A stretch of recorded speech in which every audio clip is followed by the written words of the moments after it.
ஓம் ஸ்ரீ வராஹிதாயே போற்றி போற்றி. என் அன்பு பிள்ளையே, நான் சொன்ன தேதியில் உன்னை சந்திக்க ஒருவர் வருகின்றார். நிச்சயமாக அவரிடம் இருந்து உனக்கு உதவி கிடைக்கப் போகிறது. அது மிகப்பெரிய உதவியாக இருக்கும். நீ வாழ்க்கையில் எதிர்பார்த்த உதவியாக இருக்கும். என் குழந்தையே, சில நேரங்களில் நீ ஒரு விஷயத்தை அடைய நினைக்கும் பொழுது பாதி அளவு வேலையை நீ முடித்திருப்பாய். ஏன் சில சமயங்களில் முக்கால்வாசி கூட நீ தாண்டி வந்திருப்பாய்.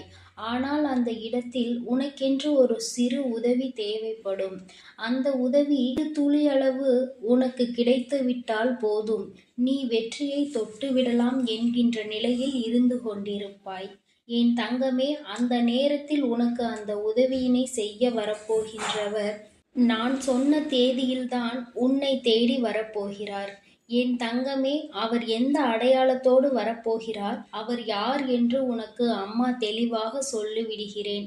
அதற்கு முன்பாக பிள்ளையே, உன் தாய்க்கு நீ செய்ய நினைக்கின்ற பூஜைகளை நிச்சயமாக சிறப்பாக செய்துவிடு. நீ தாராளமாக உன் அம்மாவிற்கு என்ன செய்ய வேண்டுமோ அதை செய்து உன் தாயானவள் என்னுடைய மனதை நீ குளிர்விக்கலாம். என் தங்கமே, நீ வேண்டியதை எல்லாம் உனக்கு கொடுக்க வேண்டியது என்னுடைய கடமை என்பதை ஒருபோதும் மறந்தது கிடையாது. என் பிள்ளையே, நீயும் அதை மறக்காதே. ஒவ்வொரு முறையும் எனக்கு நம்பிக்கையோடு நீ செய்கின்ற விஷயங்கள் எல்லாம் நீ என்னிடம் கேட்பதை உன் அருகில் கொண்டு வந்து சேர்த்து கொண்டிருக்கிறது என்பதை நீ நினைவில் வைத்துக்கொள் என் தங்கமே. நீ மிஞ்சி மிஞ்சி போனால் இந்த தாயானவளிடம் அப்படி என்ன கேட்டுவிடப் போகிறாய்? அம்மா, எனக்கு நிம்மதியை கொடு என்றுதானே என் பிள்ளை கேட்கப் போகின்றாய். எத்தனையோ கஷ்டங்கள் இருந்தாலும், எது எனக்கு பிரச்சனையாக இருந்தாலும் எல்லாவற்றையும் நீக்கிவிட்டு எனக்கான நிம்மதியை மட்டும் கொடு அம்மா. நான் ஆடம்பரமோ பொன் ஆசையோ பொருளாசையோ படவில்லை. எனக்கு நிம்மதி ஒன்று இருந்தால் போதும் என்று என் குழந்தை கேட்கின்றாய். என் தங்கமே, கஷ்டம் என்றால் நீ என்னவென்று நினைக்கின்றாய்? நீ படுவது கஷ்டம் என்றால் நிச்சயமாக அது கிடையாது. ஏனென்றால் உன்னை விட எத்தனையோ அதிகமான கஷ்டங்களை எல்லோரும் அனுபவித்துக் கொண்டு இருக்கின்றார்கள். என் தங்கமே, கை கால் நல்ல திறமையாக உன்னை படைத்து கொடுத்தும் அதை வைத்து உழைத்து வாழ்க்கையில் முன்னேற முடியாமல் திணறிக் கொண்டிருக்கின்றாய். ஆனால் கை இல்லாமல் கால் இல்லாமல் உடம்பில் சில உறுப்புகளை இழந்து வாழ்க்கையில் போராடி முட்டி மோதி கொண்டிருப்பவர்களின் நிலைமையை என்றாவது சிந்தித்து பார்த்தாயா?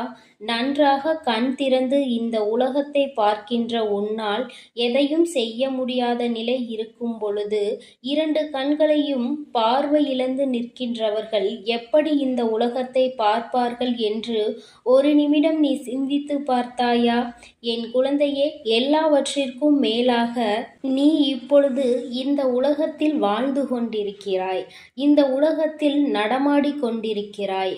ஆனால் சிறு வயதிலேயே அல்லது ஏதோ ஒரு விஷயத்தினால் இந்த உலகத்தை விட்டு நிரந்தரமாக சென்றவர்களினுடைய நிலைமையை என்றாவது யோசித்து பார்த்தாயா?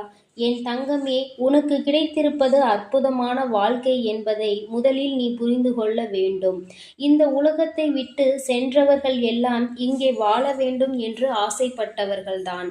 நாம் எப்படி இந்த உலகை விட்டு செல்வோம் என்று அவர்கள் கனவில் கூட நினைத்திருக்க மாட்டார்கள் அல்லவா? நம்மை போலதானே அவர்களும் வாழ வேண்டும் என்று ஆசைப்பட்டிருப்பார்கள் என்பதை முதலில் நீ சிந்திக்க வேண்டும். உனக்கு கிடைத்திருக்கின்ற ஒவ்வொரு மணித்துளியையும் அற்புதமான மணித்துளிகள் என்பதை நீ நினைவில் வைத்துக்கொள். நான் இப்பொழுது சொல்லும் பொழுது உன் மனதில் என்ன எண்ணங்கள் ஓடியது என்று அம்மா சொல்லவா? உன் அருகில் இருந்தவர்கள் யாரேனும் இந்த உலகத்தை விட்டு சென்றிருந்தால் அவர்களை பற்றி நீ இப்பொழுது சிந்தித்திருக்கின்றாய்.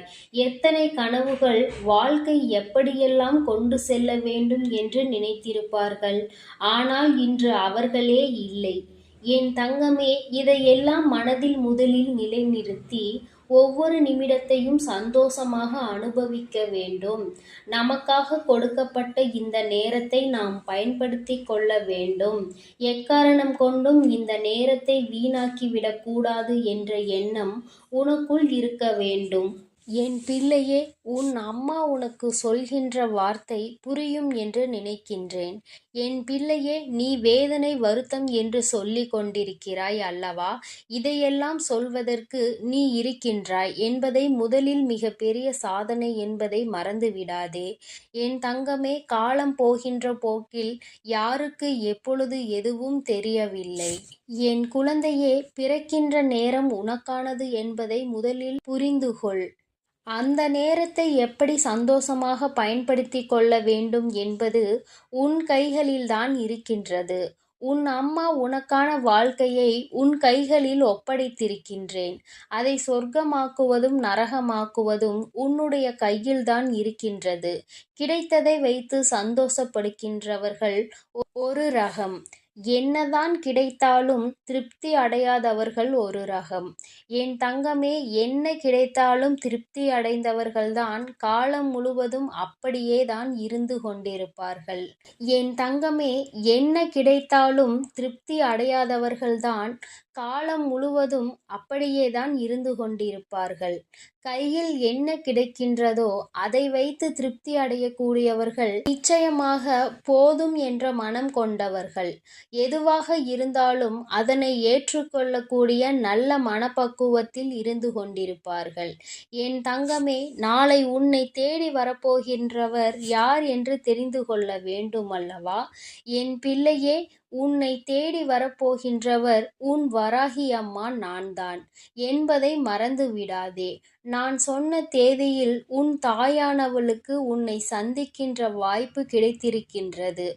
ஏனென்றால் நான் சொன்ன தேதியில் உன் மனம் முழுக்க இந்த தாயானவள் நினைப்புதான் இருக்கும். அதிகாலையில் எழுந்ததிலிருந்து அம்மாவிற்கு என்ன செய்ய வேண்டும், பூஜைகள் எந்த நேரத்தில் செய்ய வேண்டும் என்று சிந்தித்து கொண்டே இருப்பாய். இரவு சீக்கிரமாக வீடு சென்றுவிட வேண்டும், அம்மாவிற்கு பூஜைகள் செய்துவிட வேண்டும் என்று நினைப்பாய். சிலர் இன்று நம்மால் செய்ய முடியவில்லை, செய்ய முடியாத சூழ்நிலை வந்துவிட்டது என்று நினைத்து கொண்டிருப்பார்கள். எப்படி இருந்தாலும் அம்மாவினுடைய ஆசிகள் உனக்கு முழுமையாக கிடைக்கும் என்பதில் மட்டும் எந்த ஒரு மாற்று கருத்துமே கிடையாது. என் தங்கமே, உனக்கான நாளை நான் நிர்ணயித்து விட்டேன். உன்னை சந்திக்க வரப்போகிறேன். ஆனால் இந்த அம்மா நேரடியாக உன்னிடம் வர முடியாது அல்லவா? நிச்சயமாக நான் வருகின்ற ரூபத்தை உனக்கு யார் என்று சொல்கிறேன். என் அன்பு பிள்ளையே, அவர்கள் வந்து உனக்கு உதவி செய்ய போகின்றார்கள். அவர் நெற்றியில் நாளை குங்குமம் இருக்கும் என்பதை மறந்து விடாதே. குங்குமத்தோடு நெற்றியில் வைத்து கொண்டு வருகின்றவர் இந்த வராகி அம்மாவினுடைய ரூபத்தை கொண்டவர். அவரிடம் இருந்து உனக்கு மிகப்பெரிய உதவியானால் நிச்சயமாக கிடைக்கும். நிச்சயமாக முடியாது என்று சொல்லிவிட மாட்டார். உன்னுடனே இருந்து உனக்கான உதவியை செய்து கொடுப்பார் என்பதில் எந்த ஒரு மாற்றமும் கிடையாது. ஆணாக இருக்கலாம், பெண்ணாக இருக்கலாம்.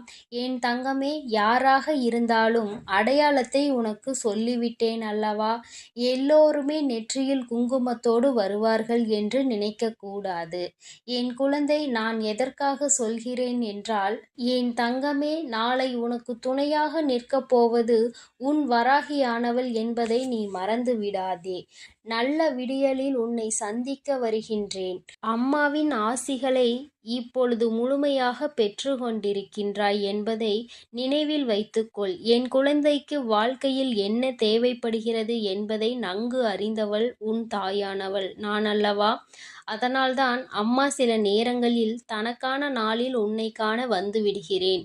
உன்னை காண ஓடோடி வந்து விடுகிறேன். ஏதாவது ஒரு ரூபத்தில் உன்னை நான் அருகில் இருந்து பார்த்து கொண்டுதான் இருக்கிறேன் என்பதை நீ மறந்து விடாதே. அம்மாவை காண முடியவில்லை என்று நினைப்பதை விடுத்து, அம்மா நம் அருகில்தான் இருக்கிறார்கள். என்ற சந்தோஷத்தோடு நீ இருக்க வேண்டும். உனக்காக படைக்கப்பட்ட ஒவ்வொரு நிமிடமும் என் குழந்தையே, உன்னோடு இந்த வராகி பயணித்துக் கொண்டுதான் இருக்கிறாள் என்பதை மனதில் நினைவில் வைத்துக்கொண்டு சந்தோஷமாக இருக்க வேண்டும். வெற்றி என்றுமே உனது பக்கம். என் செல்ல குழந்தையே, இந்த வராகி அம்மாவினுடைய ஆசீர்வாதங்கள் எப்பொழுதும் உனக்கு முழுமையாக இருக்கும். அதனால் நீ எதற்காகவும் கலங்காதே, எதை நினைத்தும் பயப்படாதே. நான் உன்னோடு தான் இருக்கிறேன். நான் உனக்காகவே இருக்கிறேன். ஓம் ஸ்ரீ வராகி தாயே போற்றி போற்றி. ஓம் ஸ்ரீ வராகி தாயே போற்றி போற்றி.